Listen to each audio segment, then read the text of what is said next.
د وقفې نه مخکې د دمې نه مخکې جناب حجت الاسلام والمسلمین سید علي عارف الحسیني صاحب موږ ته مزید 3 شرطونه بیان کړل د ذبح په هکله. 15 د نه مخکې بیان شوي وو چې په کار د مسلمان وي، په کار د اراده وکړي د سر پرې کولی، د ذبح کولی، په کار د چې قبلې طرف ته وي، په کار د چې بسم الله ور باندې ووایي.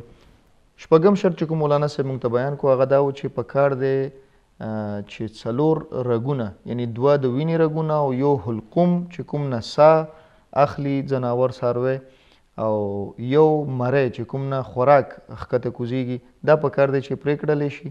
او 1م شرط دغه و چې په کار دی عام مقدار کې څومره وینه د ځناور نه د څاروي نه د ذبح کولې په وخت کې وځي په کار دی چې دی نه هم هماغه مقدار کې عام مقدار کې وینه وځي.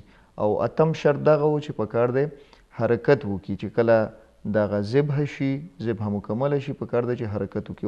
ورسره مولانا صاحب دغه هم وفرمایل چې کله 4 رګونه پرې کړي نو پرېږده چې دغه مکمله ساتې وځي نو هغې نه پس دی ګردن یا هغه چې کوم مری ده هغه مکمل تی سر تی مکمل پرې کړه احتیاط واجب په بنا باندې. او دا ګردن ماتول سټ ماتول دې ته هم په کار دی چې صبر وکړلی شي چې کله ساتې مکمله وځي. جی مولانا صاحب. دې ځای کې د محترمو کتونکو ذهن کې د حیواناتو ذبح په باره کې ممکنه دی ځنه شبهات وي او ځنه څیزونه هغوی په نظر کې مردار کیږي، حرام کیږي، د هغوی ذکر کوله ضروری دی. هغه کې یو دغه ضروری دی چې بیان کو چې ضروری نه دی چې د ځناور ذبح مخکې طرف نه وي، دا ضروری نه دی، د احتیاط مستحب دی. پس ممکنه دی شرعي لحاظ سره چې د یو حیوان ذبح انسان د هغه شا طرف نه وکړي، د هغه شا طرف نه ورباندې مثلا هغه کېږدوي چاقو ورباندې کېږدوي ضروري صحیح دی. صحیح.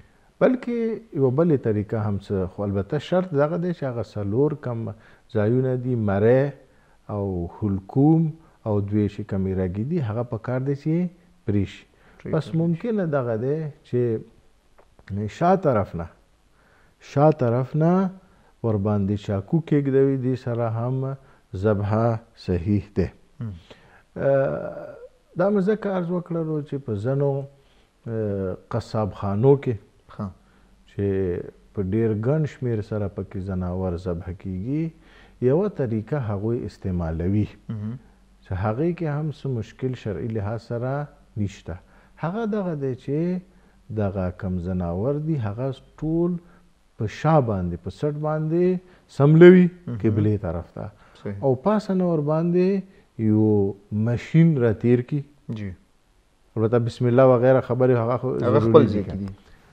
پاسه طرف نه د ورمیږ باندې چاقو کېښللی شي یا بل څه بلیډ ورباندې کېښللی شي، څه مشکل نه دی، دا حلاله دی. البته احتیاط اوله یعنې احتیاط مستحب دغه دی چې مخ طرف نه وي، که سټ طرف نه وي هم مشکله نه دی.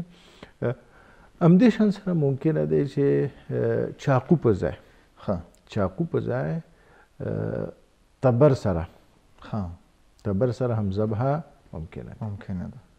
او د دې طریقه هم همدغه دی چې کم کسان تبر سره ذبح کوي هغوی ځناور په شا باندې سملوي او شا طرف نه ورباندې د تبر گزار کوي، دا هم څه مشکله نه دی، خو 4 رګونه په کار دی چې پرې شي.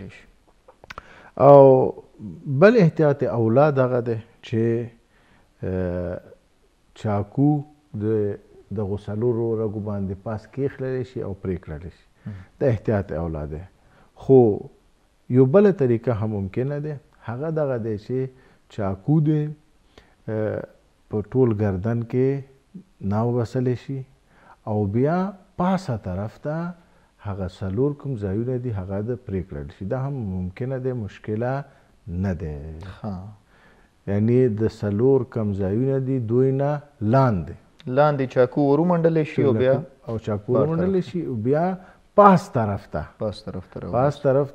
چاقو راوبسلی شي، دې سره هم ذبح کیدی شي، ممکنه دی، هیڅ مشکل نه لري.